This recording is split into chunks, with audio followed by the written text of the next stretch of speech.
नमस्कार दोस्तों, आप सभी का प्रीवियस ईयर सेशन में स्वागत है।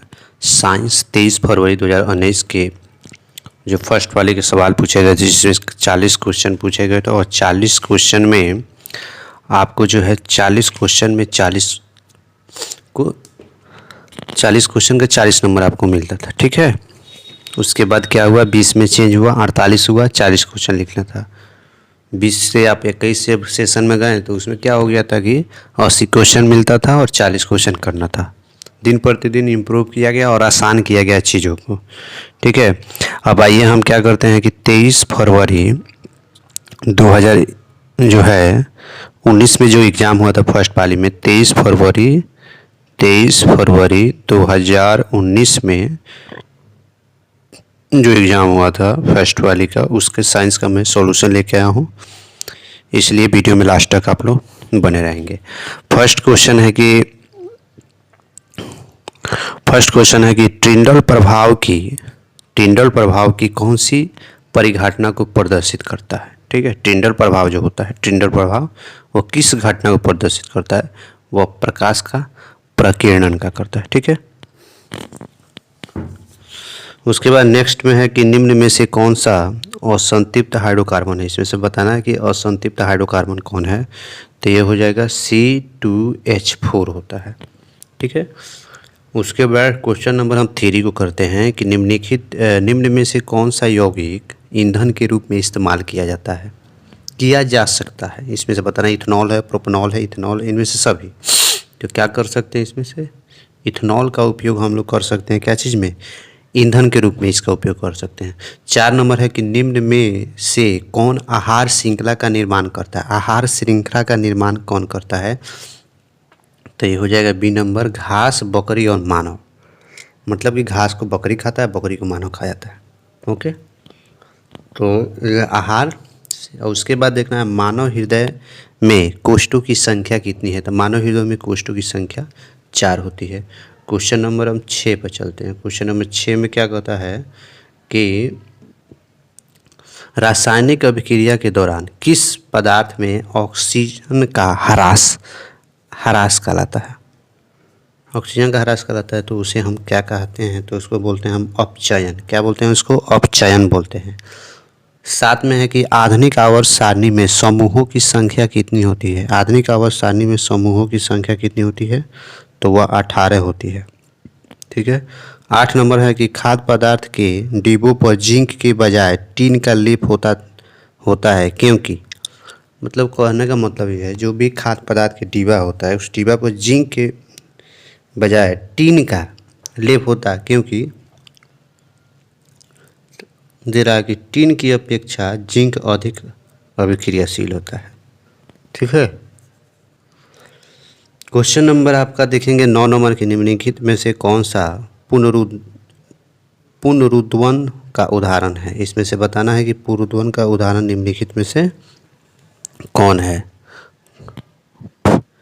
पुनरुद्वहन का उदाहरण जो है निम्नलिखित में से कौन है, तो हाइड्रा हो जाएगा, हाइड्रा होता है। ठीक है, आगे चलते हैं क्वेश्चन नंबर 10। क्वेश्चन नंबर 10 है कि तांबे की तार की एक आयताकार कुंडली किसी चुंबकीय क्षेत्र में घूर्णी गति कर रही है, तो इस कुंडली में प्रेरित विद्युत धारा की दिशा में कितने परिभ्रमण के पश्चात परिवर्तन होता है। ठीक है, कितने परिभ्रमण के प्रकार जो होता है, तो ये हो जाएगा आधे। 11 नंबर क्वेश्चन हम कर लेते हैं। 11 नंबर क्वेश्चन क्या कहते हैं, 11 नंबर क्वेश्चन दिया गया है कि सल्फर परमाणु की 72 कक्षा में इलेक्ट्रॉनों की संख्या कितनी होती है। सल्फर परमाणु की 72 कक्षा में इलेक्ट्रॉनों की संख्या कितनी होती है, तो 6 होती है।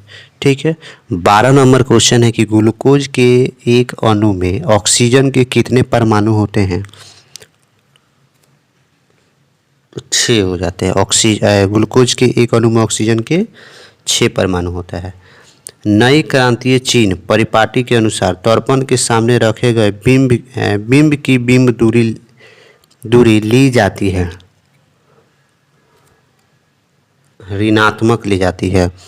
उसके बाद है 14 में कि पीत रस कहाँ से स्रावित होता है, तो पीत रस जो है कहाँ से स्रावित होता है, तो यह यकृत से होता है। पित्तरथ कहाँ से स्रावित होता है? यकृत से। 15 में है कि निम्नांकित में से कौन मलेरिया परजीवी है? निम्नांकित में से मलेरिया परजीवी कौन है?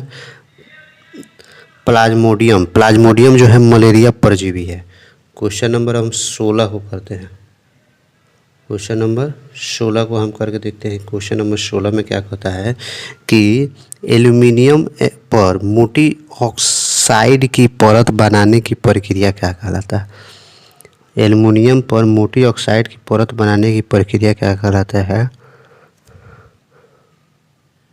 तो उसको बोलते हैं एरोडीकरण। एरोडीकरण बोलते हैं। सामान्य नेत्र के लिए दूरदृष्टि दोष पूछता है। निकट दृष्टि दोष पूछा तो कितना होगा? 25 सेंटीमीटर। लेकिन बोला कि दूर दृष्टि दोष बताना है कि दूर दृष्टि दोष कितना होता है, ये चीज़ बताना है आपको। ठीक है, तो अनंत होता है। क्यों? जहाँ तक आपको दिखाई होगा डी नंबर हो जाएगा, जहाँ तक आपको दिखाई देगा वहाँ तक आप आसानी से देख सकते हैं। कौन सी गैस वैश्विक ऊष्मन के लिए उत्तरदायी है? इसमें से बताना है 18 में कि कौन सी गैस जो होता है वैश्विक ऊष्मन के लिए, वैश्विक ऊष्मन के लिए क्या है? उत्तरदायी है। तो कार्बन डाइऑक्साइड होता है। ठीक है। 19 में है कि कौन सा अजैव निम्नीकरणीय कचरा है? इसमें से बताना 19 में कि कचरा इसमें से बताना है कि कौन हो जाएगा? तो थर्मोकोल हो जाता है। 20 में है कि निम्न में से किस लेंस की फोकस दूरी धनात्मक होती है? 20 में बताना है कि किस लेंस की फोकस दूरी धनात्मक होती है? तो ये हो जाएगा बी, उत्तल लेंस की फोकस दूरी धनात्मक होती है। ठीक है। आइए क्वेश्चन नंबर हम कर लेते हैं कितना?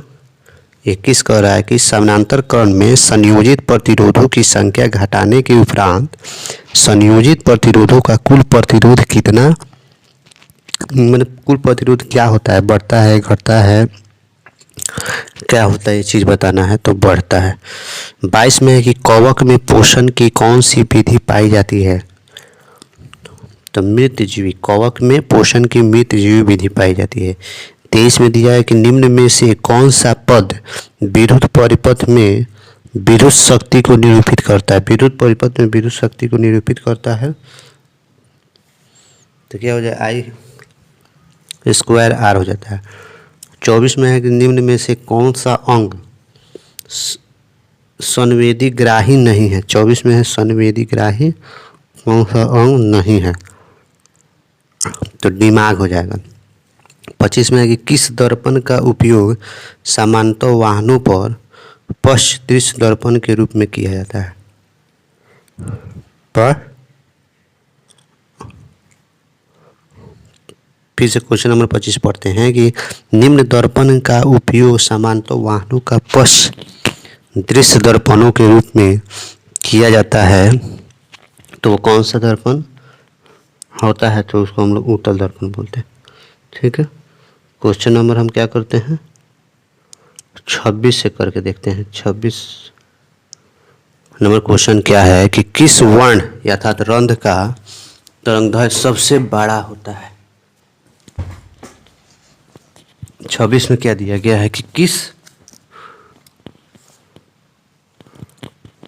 26 में है कि किस रंग अर्थात वर्ण अर्थात रंग का तरंगदैर्घ्य सबसे बड़ा होता है?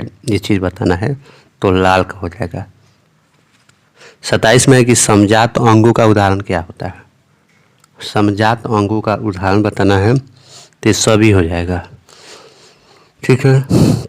28 में है कि निम्न में से उत्तम ऊर्जा स्रोत कौन सा है? उत्तम ऊर्जा स्रोत बताना है कि निम्नलिखित में से उत्तम ऊर्जा स्रोत क्या होगा? पेट्रोलियम हो गया। ठीक है।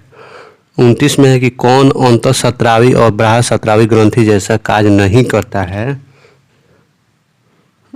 तो पीयूष ग्रंथि है। 10 में है कि 10 में बोल रहा हूँ। 30 में हो गया कि फ्लेमिंग के वाम हस्त नियम में बाएं हाथ की तर्जनी संकेत करता है। तो चुंबकीय क्षेत्र की दिशा को वह संकेत करता है। चलिए 31 नंबर क्वेश्चन को हम कर लेते हैं। 31 में दिया गया है कि निम्न में कौन गंगा प्रदूषण के लिए उत्तरदायी नहीं है। इसमें से बताना है कि गंगा का जो प्रदूषण होता है, गंगा नदी का, इसमें किसका मतलब कौन उत्तरदायी नहीं होता है। तो ये हो गया गंगा में मछली पालना, यह उसका उत्तरदायी नहीं है। उसका उत्तरदायी क्या क्या है, कपड़ा धोना, रासायनिक अवशिष्ट पदार्थों को उसमें डाल देना, अर्धजलीय शव को बहा देना, इस टाइप की जो भी चीज़ होता है ये सब क्या है, गंगा प्रदूषण के उत्तरदायी होते हैं। ठीक है।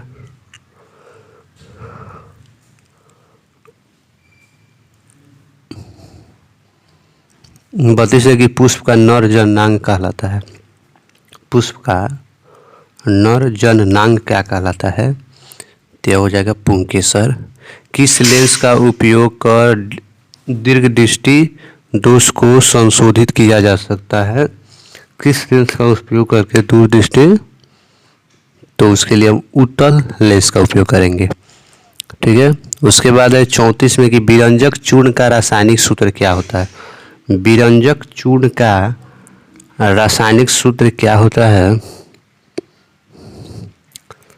विरंजक चूर्ण का रासायनिक सूत्र क्या होता है, तो CaOCl2 होता है। 35 में दिया है कि कौन सा पदार्थ लाल लिटमस को नीला कर देता है। लाल लिटमस को नीला करने का उत्तरदायी क्षार को है, और नीला को लाल कर देना अम्ल करता है। ठीक है। 36 नंबर क्वेश्चन को हम देख लेते हैं क्या कहता है। 36 में है कि कौन सा अभिलक्षण वंशागत नहीं है। आँख का रंग, चमड़ी का रंग, बाल की प्रकृति, शरीर का आकार, चारों में से बताना है कि कौन सा जो है वंशागत नहीं है। ठीक है। तो चमड़ी का रंग होता है। शुद्ध जल का pH मान कितना होता है, इसको बताना है। शुद्ध जल का pH मान जो होता है 7 होता है, ना तो ये अम्लीय होता है ना ही ये क्षारीय होता है। अब उसके बाद क्वेश्चन नंबर 38 देखते हैं कि कौन सा कार्बन यौगिक सबसे अधिक अभिक्रियाशील है। तो क्या हो जाएगा, C2H4 हो जाता है। 39 में है कि हाइड्रोजन के दो परमाणुओं के बीच कितने आबंध बनते हैं। हाइड्रोजन के दो परमाणुओं के बीच एक आबंध बनता है। 40 में दिया गया है कि विद्युत ऊर्जा का व्यापारिक मात्रक क्या होता है। तो विद्युत ऊर्जा का व्यापारिक मात्रक यूनिट होता है। इस तरह जो है 23 फरवरी 2019 में जो एग्ज़ाम हुआ था उसके सारे हम लोग ऑब्जेक्टिव सवाल कर लिए। ऑब्जेक्टिव सवाल और प्रीवियस ईयर काफ़ी इम्पोर्टेंट अहम रोल निभाता है मार्क्स को इंक्रीज करने में, मार्क्स अच्छा लाने में। तो इसलिए प्रीवियस ईयर का जो सेशन है इस सेशन को आप लोग करके ही जाएंगे। ठीक है। और जो लोग चैनल पर नए हैं, चैनल को सब्सक्राइब नहीं किए हैं, कृपया चैनल को सब्सक्राइब कर ले, लाइक कर ले और शेयर कर ले।